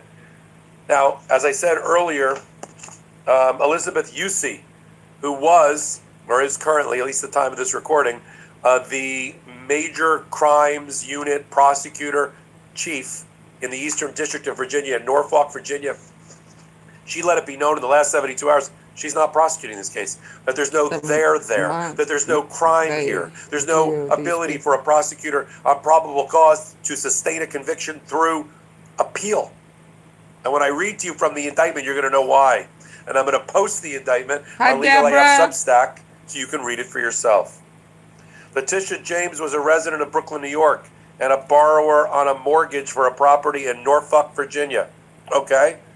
She borrowed from a bank called OVM, Old Virginia Mortgage. Okay? And then Old Virginia Mortgage sold her loan to another bank. So far, where's the fraud? The fraud is, they say, that when she bought the house, okay, she said to the bank, the original bank that doesn't own it anymore, that it was a second home for her, but she ended up renting it out to a family of 3, okay? And that the bank gave her some low interest rate. They gave her 3% instead of 3.83%, and the difference is $18,000 over 30 years. Like, Letitia James was going to ruin her career and commit mortgage fraud to save 18 grand over 30. Who believes that? That's the Bill Pulte dirty fingerprints all over this with his language. I could just see it now. Paragraph 8. This misrepresentation allowed James to obtain favorable loan terms. This is not Lindsay Halligan's writing. Not available for investment properties, including a note rate of 3%, avoiding a 0.815% higher comparable investment property rate of 3.815%, and resulting in approximately $17,837 in rate savings over the life of the loan. Thanks, Bill Pulte. Are you now the U.S. Attorney for Eastern District of Virginia. Count one. By the way, that loan got sold off, and they claim that the loan, paragraph 11, the loan was acquired by a bank that she had no relationship with, called First Savings Bank, so they couldn't have been defrauded, but they were exposed to risk associated with the misrepresented loan. What's the risk? They're holding a loan that is being paid by a borrower named the New York Attorney General Letitia James. Yeah, what's the risk? Yeah. It's a rental property. See, the theory is that people won't default on their first homes or maybe their second homes, but they'll default on their rental properties. I don't think that's true at all. I think if you have a rental property, you have money coming in, it's paying for the mortgage. You're less likely to default. I think that's what the studies show. Having put that aside for a minute, so the bank that currently holds the loan, this First Savings Bank, didn't make the loan, so they couldn't have been defrauded by any misrepresentations by Letitia James. And now we know from reporting that's been and evidence that's already been sent out to the media by Abby Lowell, the lawyer for Letitia James, she didn't even sign the papers. They say in the indictment on paragraph 14 that on or about August 7th, 2020 through January 2024, what you mean she didn't sign them? Executed and attempted to execute a scheme to defraud OVM Financial and First Savings Bank. I thought they said at the beginning of the indictment that OVM sold the loan the loan to another bank. So if they sold the loan to another bank, how was she still defrauding them? And the new evidence is she didn't execute the papers. She had a niece in Virginia with the power of attorney, because I think her father lives there, who executed the papers. So she didn't even execute the papers, and there's nobody at the bank, the first bank, to verify, that's going to declare that she committed fraud, that they didn't know this was a rental property at the time. In order to commit a crime, not every bad act is a crime, by the way. Even if she did it, you have to show criminal intent, mens rea, criminal mind. What's the criminal mind? She intentionally checked the wrong box to save like $500 a year. I don't really understand. No. If how that's the crime. Count one, bank fraud. Count two, false statements to a financial institution. He's stuck on revenge, which is really just a redress of the other. And then a forfeiture notice. You'll have to forfeit the $18,000. Now, the forfeiture notice, that is a direct retaliation against Letitia James for the $468 million disgorgement order that she got from Judge Engoron in New York against Donald Trump and all of his family. Because she calculated with Judge Engoron how much they saved from cheating on their taxes and pumping up their net worth. Didn't I tell y'all it was taxes? Didn't I tell y'all it was taxes? Because when it's convenient for a loan, he fudges the numbers, and when it comes time to paying his taxes, he considers everything a loss. Rich man, poor man. Yeah. So what he did was fraud to avoid taxes. That's why his first wife is buried on the ninth. What is it? The ninth hole, wherever she is on the golf course, so he wouldn't have to pay taxes. That's what it is. He a crook. He's a crook. I need 30 likes, y'all. Come on, please. And lying on financial forms to banks. Right. And they calculated that at $468 million. And disgorgement is like forfeiture. So of course they added a 400 and what million versus what? Do the math. How much? From cheating on their taxes and pumping up their net worth and lying on financial forms to banks. And they calculated that at $468 million. And disgorgement is like forfeiture. So of course they added a forfeiture. This indictment is not worth the paper it is written on. Absolutely not. The judge has already been assigned to the case. That's the new reporting as well. We've got Jamar Walker. Let me tell you about Jamar Walker. Biden appointee, worked for Covington and Burling, a major firm, clerked federally, and for about 8 years was a prosecutor, wait for it, in the Eastern District of Virginia, the same prosecutor's office that's turning its back on Lindsay Halligan. Jamar Walker is great. I won't even mention, although I will, that he's African American. It has nothing to do with it. I'm just telling you that if we're getting, as free-thinking people, crappy draws in the Ninth Circuit Court of Appeals and Trump cases about the National Guard, where we're getting a lot of Trump, we're getting great judges picked in the Eastern District of Virginia. Wonderful. We got Judge Namakoff, who's the judge appointed by Biden for Comey. We got 2 Biden judges on top of these phony indictments. You couldn't ask for better. Chef's kiss to the random gods that selected these judges. Thank you, Lord. What's going to happen? She already has counsel. You see she's fired up, piss and vinegar. And they're going to be filing, I think even faster than Comey, a motion to dismiss for prosecutorial abuse, for vindictive prosecution, for retaliatory prosecution, for selective prosecution. Nobody gets prosecuted for this in the Eastern District of Virginia because there's no crime there. That's why Liz Yusi let it leak out, I'm sure, that she was not recommending an indictment. She knew there was a grand jury coming up on Thursday, and she wanted this out the door first. And this will be used by Abby Lowell for Letitia James to get this indictment dismissed. The vindictive prosecution is easy. There is nobody who Donald Trump has attacked more than Letitia James. He's even gone so far as, I'm going to show you one clip of him attacking her. Let's play the clip. I can say unrelated to that, she's a disaster for New York. She's a horrible, horrible human being. And I think she's a total crook. There's no question about it. But that's just my opinion. Pam's going to have to do what she wants. She's a very bad person. She's a very, very bad person who campaigned solely on, I'm going to get Donald Trump over and over again. She's a sick person. But that's has nothing to do with what Pam does. Pam is going to do what's right. She always does. I've known her a long. He's even gone so far as to call her a racial slur. No, it wasn't the N-word, but it was close. He used to call her, he didn't call her Jigaboo, but he called her Peekaboo James. Oh, wow. It's not even a thing. Peekaboo.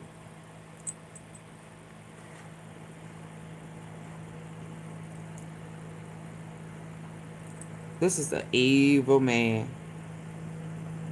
Evil, bitter man.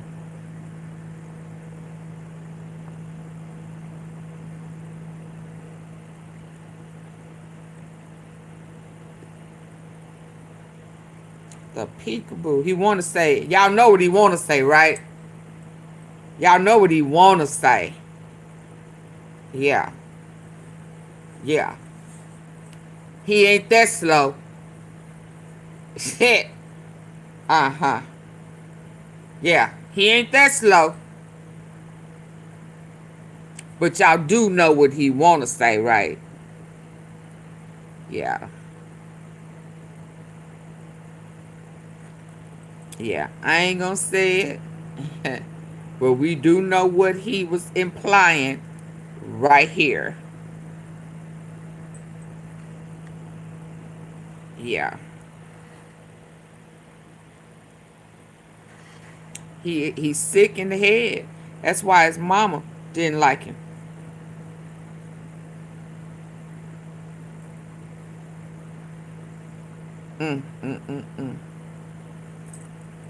I want you to eat him up. Eat him up. Make that new lady feel real bad about herself. And sound alike to a terrible racist comment. Yes. So, and his whole family got adjudged to be fraudsters courtesy of Letitia James. She worked him. No, it wasn't the N-word, but it was close. He used to call her, he didn't call her Jigaboo, but he called her Peekaboo James. Which is not even a thing, except if it's close relationship and sound alike to a terrible racist comment. So, and his whole family got adjudged to be fraudsters, courtesy of Letitia James. She worked hand in glove with the New York, the Manhattan DA's office that successfully prosecuted Donald Trump and his organizations not once but twice, and got a 34 felony count conviction and a 19 felony count conviction against Donald Trump with Letitia James in the background. This is vindictive prosecution writ large. I'm going to continue to follow it all right here as this story continues with the arraignment on Midas Touch and Legal AF. Take a moment.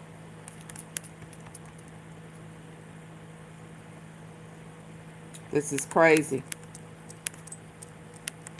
I don't think I want to. Hold on. Did I add her name? Yeah, I did. Let's go.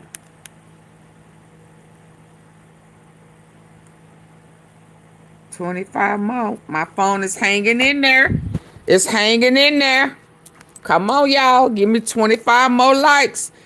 I'm trying to push it. Let me see. I'm gonna try to push it to the brim. Let's go. Elon Musk. Hold on. It's her name. I want to make sure I got her name in there before I go there. Yep, I got her in there. Hold on. Let's go. Let's go. Let's see how long it is today. Hold on.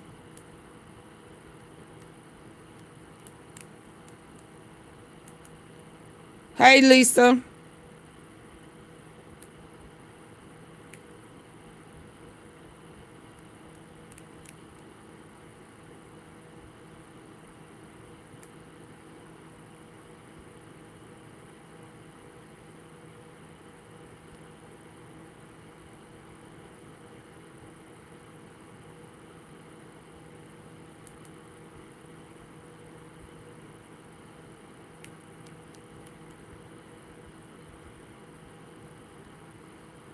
I hope she eat they butt up.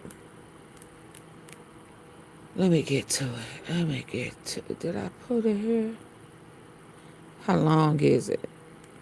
Okay. I want to do it separate. I don't know if I... Hold on.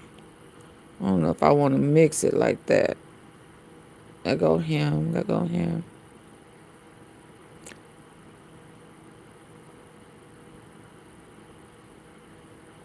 Oh, let's go here. Oh, we got to hear it. Y'all ready to hear it? Court case, Texas v. Johnson in 1989.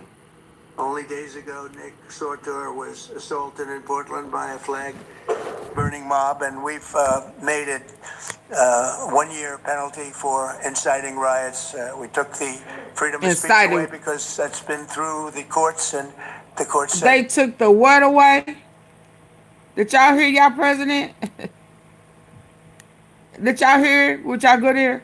Riots. We took the freedom of speech away because that's... Did y'all hear him? Would y'all go there? He let another one slip out. Trump brags about taking freedom of speech away. No, we ain't talking about the flag. I'm talking about the freedom of speech. You didn't hear that one? Made it 1 year penalty for inciting riots. We took the freedom of speech away because that's been through the courts, and the courts said you have freedom of speech. But what has happened is when they burn a flag, it agitates and irritates crowds. They've never seen anything like it on both sides, and you end up with riots. So we're going on that basis. We're looking at it not from the freedom of speech, which I always felt strongly about, but never passed the courts. What does freedom of speech have to do with the flag? Conference where... But what has happened is when they burn a flag, it agitates and irritates crowds. They've never seen anything like it on both sides, and you end up with riots. So we're going on that basis. We're looking at it not from the freedom of speech, which I always felt strongly about. Freedom of what? Never passed the courts. What's he? Crowds, they've never seen anything like it on both sides, and you end up with riots. So we're going on that basis. We're looking at it not from the freedom of speech, which I always felt strongly about, but never passed the courts. Trump did a recent press conference where he addressed attacks on freedom of speech, which, according to him, are coming from him. He is the one who is attacking freedom of speech. He said, in case you missed it, we took the freedom of speech away. Just like that, just took it away. So Grok actually confirms beneath that video on X that burning a flag is protected speech in this country, saying flag burning in the U.S. is a constitutionally protected First Amendment right over which the president has no authority. The issue has been litigated numerous times throughout history, culminating in the landmark Supreme Court case, Texas v. Johnson in 1989. So I've got more from this press conference, but first, Cenk, yeah, you're right. He ran on protecting freedom of speech. Half of the podcast bros, especially on the right, who were voting for him, they were the ones who were like, yeah, we want our freedom of speech and he's going to protect it, even though their freedom of speech was never actually being threatened at the time. They didn't really understand that. Now, here we are. We have Trump just took it away. Yeah, so we're going to get into details of... Do y'all understand everything that he ran on? He had intentions on reneging on. That was nothing that we didn't have a problem. His first attempt at that was Kimmel.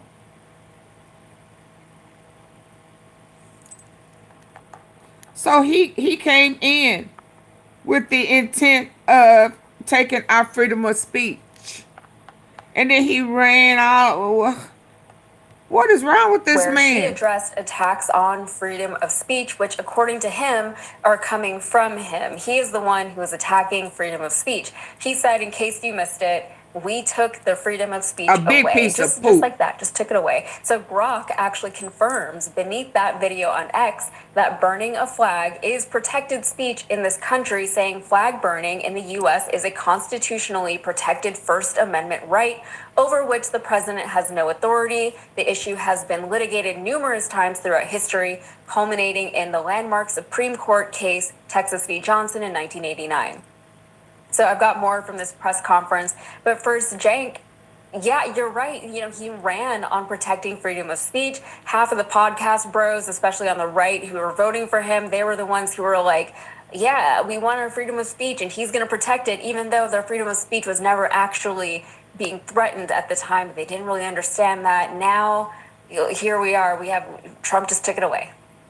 Yeah, so we're going to get into details of how the Supreme Court has ruled on this and why Trump is wrong on the facts and the law.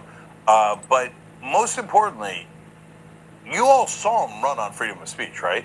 I mean, he said it, what, hundreds of times, thousands of times? Yeah. We got to protect freedom of speech, and yeah, we hate cancel culture. And you just saw it with your own eyes. Quote, we took the freedom of speech away. So one of the questions I have, just listen to the whole story and find out, by the way, which conservative justice, legendary conservative justices, agreed that this was a freedom of speech issue. And then at the end, if you're on the right or you voted for Trump, tell me how this isn't hypocrisy. Because I don't see how it couldn't be hypocrisy in any other way. I mean, it has to be. So I'm curious whether folks will acknowledge it. But anyway, let's give you the facts of the story and we'll come back and analyze. Yeah, there's a lot to this story. So in this meeting, Trump, accompanied by his Secretary of Homeland Security, Kristi Noem, addressed the rampant terrorism that is happening all across this country, perpetuated, of course, by the radical left, and more specifically by Antifa.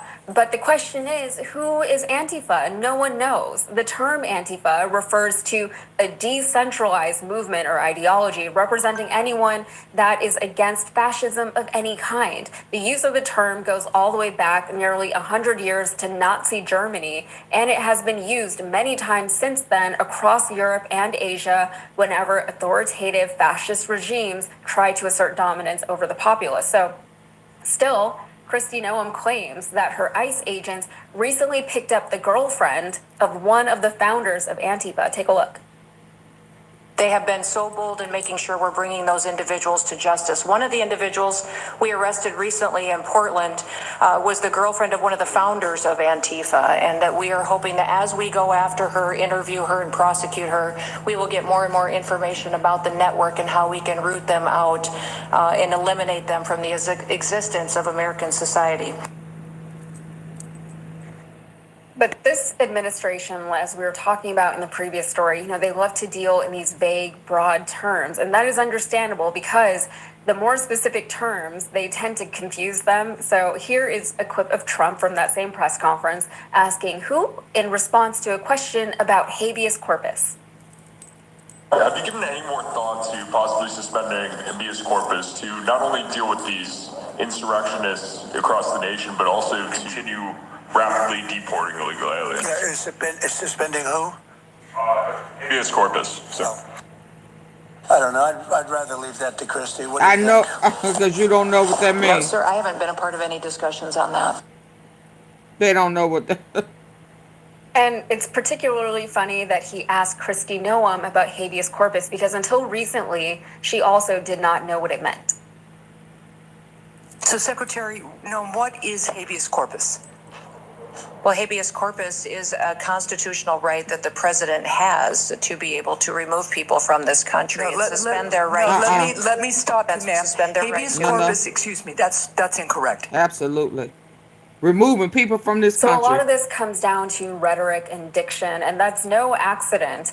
It's no accident that Trump and his administration insist that protesters are part of a shadowy, radical leftist underground group called Antifa. It's no accident that they refer to any kind of dissent these days as terrorism. So this is from NBC News. It says, asked about discussions regarding invoking the Insurrection Act, White House spokesperson Abigail Jackson said in a statement, the Trump administration is committed to restoring law and order in American cities that are plagued by violence due to Democrat mismanagement.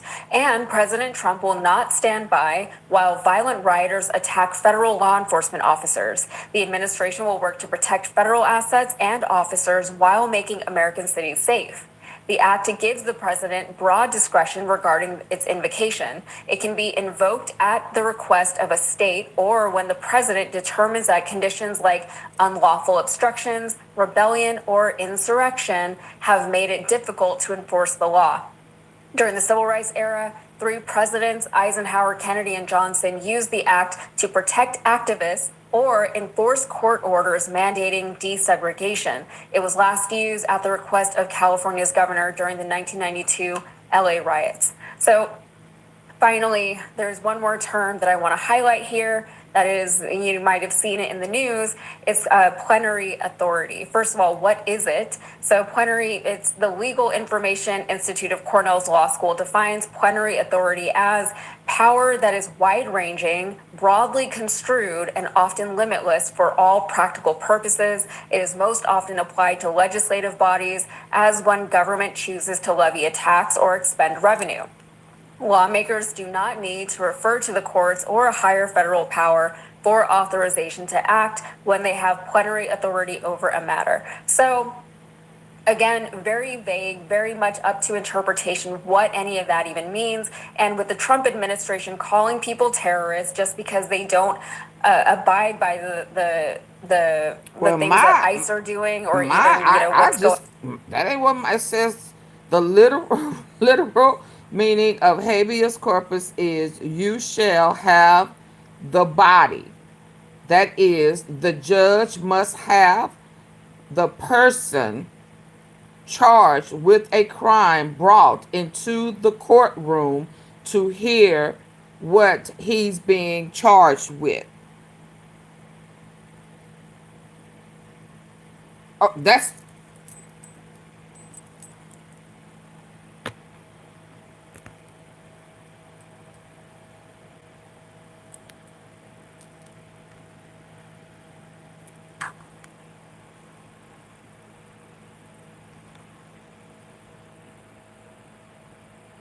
I mean,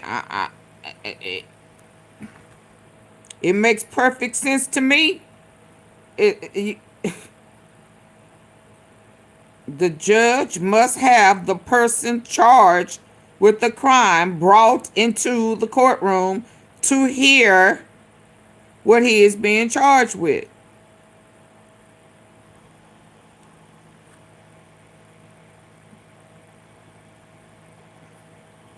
See how they play?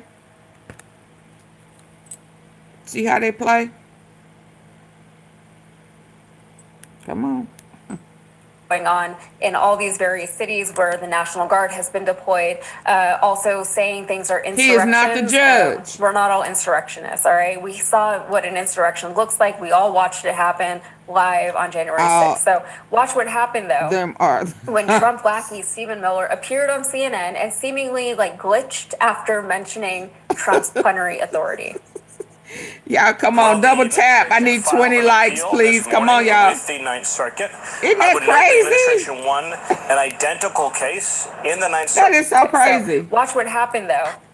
When Trump lackey Stephen Miller appeared on CNN and seemingly glitched after mentioning Trump's plenary Knock authority. him on his ass. Spin him around 3 times. The administration filed an appeal this morning with the Ninth Circuit. I would note the administration won an identical case in the Ninth Circuit just a few months ago with respect to the federalizing of the California National Guard. Under Title 10 of the U.S. Code, the president has plenary authority. Stephen? Yeah. Plenary. Yes. Stephen? And then when he look at his eyes when he realized he had said something he wasn't supposed to. Then he went mute. Look, well, watch his eyes shift like he playing dumb. These people are crazy. Listen, y'all, watch his body language. Under Title 10 of the U.S. Code, the president has plenary authority. Stephen? Stephen? Hey, Stephen, can you hear me?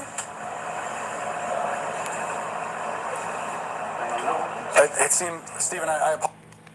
He realized he wasn't supposed to say what he just said. It slipped out of his big ass mouth. And then he started saying, oh, that was what I wasn't supposed to say out loud. Oh, can y'all tell? The federalizing of the California National Guard. Under Title 10 of the U.S. Code, the president has plenary authority. He has what? Stephen? Stephen, he has what? An identical case in the Ninth Circuit just a few months ago with respect to the federalizing of the California National Guard. Under Title 10 of the U.S. Code, the president has plenary authority. What? Huh? Stephen? Can you hear me? Hey, Stephen, can you hear me? Carlo, you there? He got quiet. Oh, no, I can't say nothing else. That was not supposed to come out my mouth. Lord, how am I gonna fix it? I don't know. So I was just play dumb. Act like I can't hear. My lips are sealed.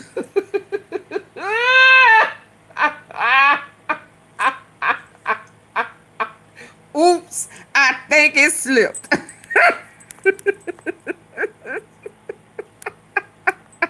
Now, what is plenary authority? Y'all done made up something again. You make it up as you go. Plenary authority. Plenty authority to do what? Yeah. Lie, chill, and steal. Yeah. Stephen? He hear you. Months ago, with respect to the federalizing of the California National Guard. Under Title 10 of the U.S. Code, the president has plenary authority. Stephen? Stephen? Hey, Stephen, can you hear me? Yeah, he hear you. It seemed, Stephen, I apologize. It seems like we're having a technical What issue. you apologizing for? He hear you. He is ignoring you, sir. He is ignoring you on purpose because he said something he was not supposed to say. That plenary authority, yeah, they was planning on hitting us with it later. And he messed around and let it come out his mouth. So now he know he's stuck like Chuck. And he don't want you to ask him what that is. So now He over there looking stupid, dumb and slow. He hear you. He hear you. He hear you. He just want to play like he don't hear you. You see his eyes blinking every time. Yeah, you call his name. The federalizing of the California National Guard. Under Title 10 of the U.S. Code, the president has plenary authority. Has what? Stephen?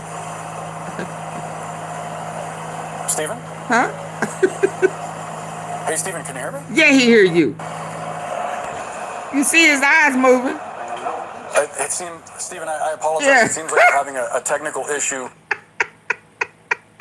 Okay, so Cenk, before I go to you, I just want to note that even giving Sanchez there from CNN, giving him the benefit of the doubt that he really didn't know what was going on, that he really thought that there was a technical issue, and that is why he didn't press Stephen Miller further on what he had just said.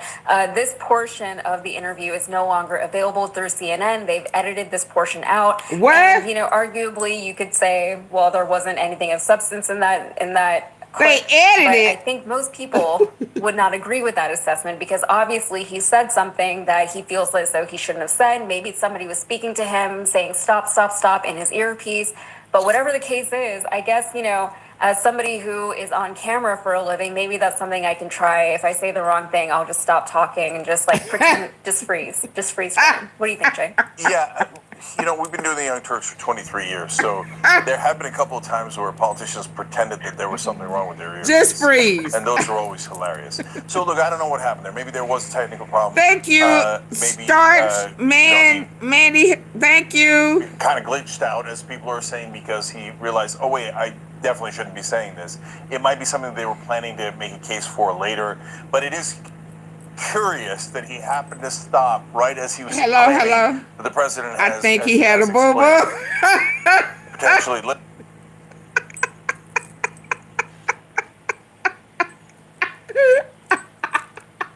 That wasn't a fart. Oops.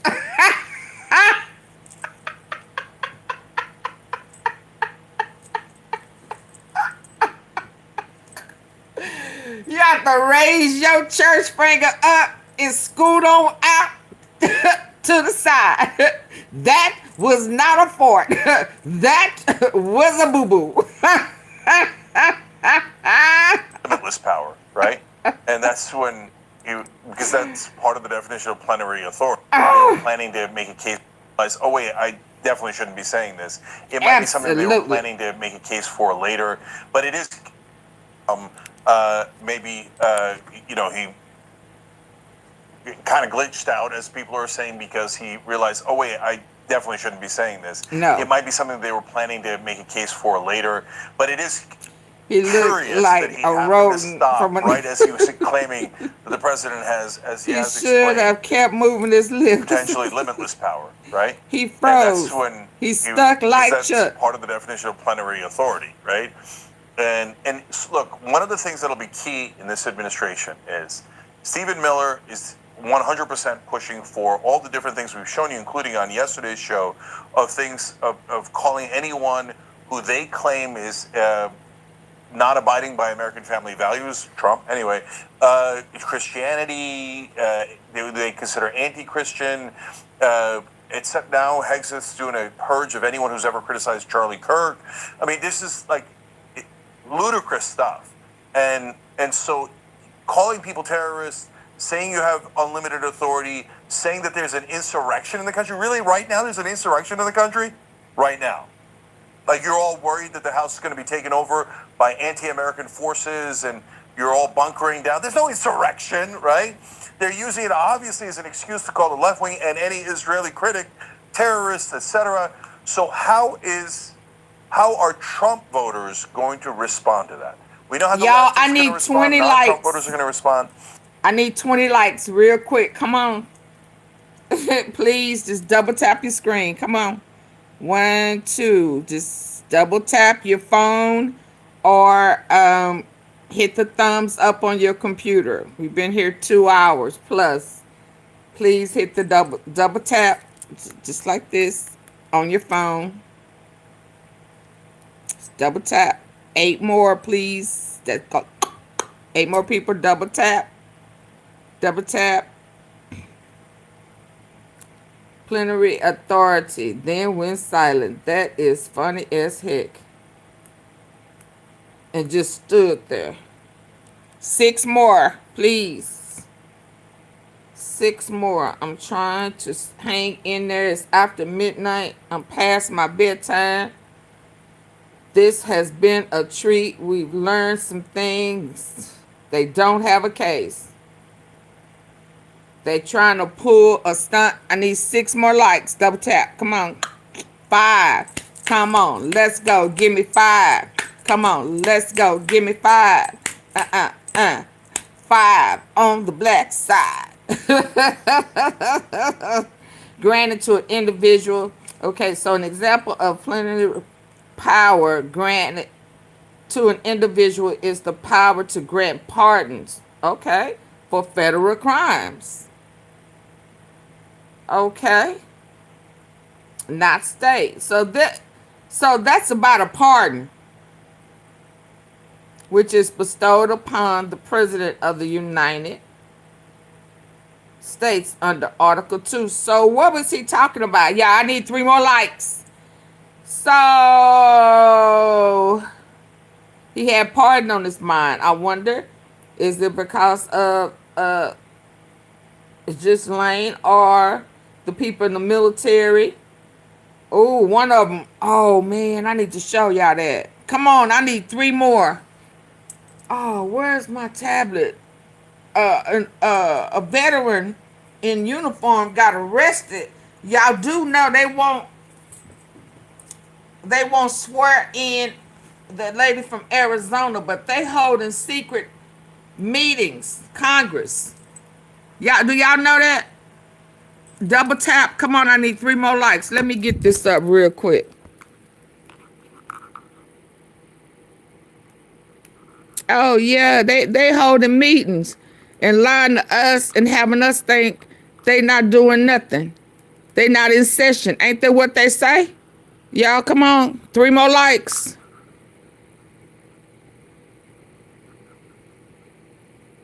Oh, well. Where is it at?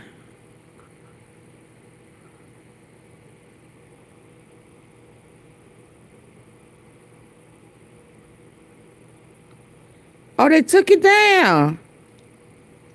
They took it down. Oh man, because I put the title. Oh, let me put this in front of show appreciation. Yeah, give me 2 more likes. Listen, they took it down. Cause if y'all see, I sent it to myself and I put a title up under it so that I would know what it was and it would be easy for me to find it. And I put vet arrested and they took the video down. They took it down cause dang, I should have recorded it on my phone because he said that they was in session. They were having a meeting. They were meeting, y'all. I thought Congress wasn't meeting. I thought they couldn't swear that, and they carried him out and arrested him. He was also talking about these wars that they have us in. They've been lying to us. Yeah. And he was saying it before Congress, and they extorted him out. And we know that some portion of Trump voters that are on the right are going to say, oh, yes, yes. 2 more likes, please. Limitless power, right? And screw freedom of speech, and we never meant it. We just want to crack down on the left. We hate them so much, and we want to use the power. Screw freedom of speech. That is not all of the right. And that is not all of Trump voters. So the folks that are movable, at least a third of Trump voters, but I think even larger, are they just going to be like, oh, yeah, the big government taking away our rights, and now the president has plenary authority and direction, and I love that there's military in the streets, and Oracle's founder talking about how we're all going to be monitored and all the citizens must behave, and now all of a sudden I love government tyranny. Or are they going to be like, wait a minute, we've been took. Okay, speaking of which, on whether Trump lied to you or not, by the way, he's a politician.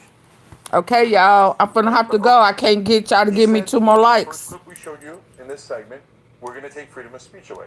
Let me go to a couple of clips from here's one from 2002. Let's see if Trump was consistent. Let's watch.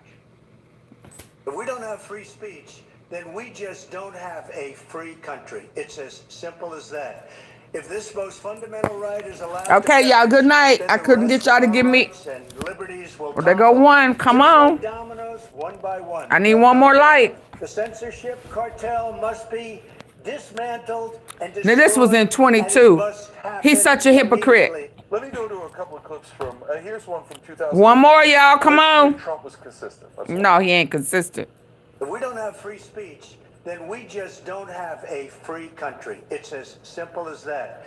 If this most fundamental right is allowed to perish, then the rest of our rights and liberties will topple, just like dominoes, one by one. They'll go down. The censorship cartel must be dismantled and destroyed, and it must happen immediately. The fight for free speech is a matter of victory or death for America and for the survival of Western civilization itself. So if you take freedom of speech away, it's the death of America and the end of Western civilization. I'll remind you, he just said, quote, we took the freedom of speech away.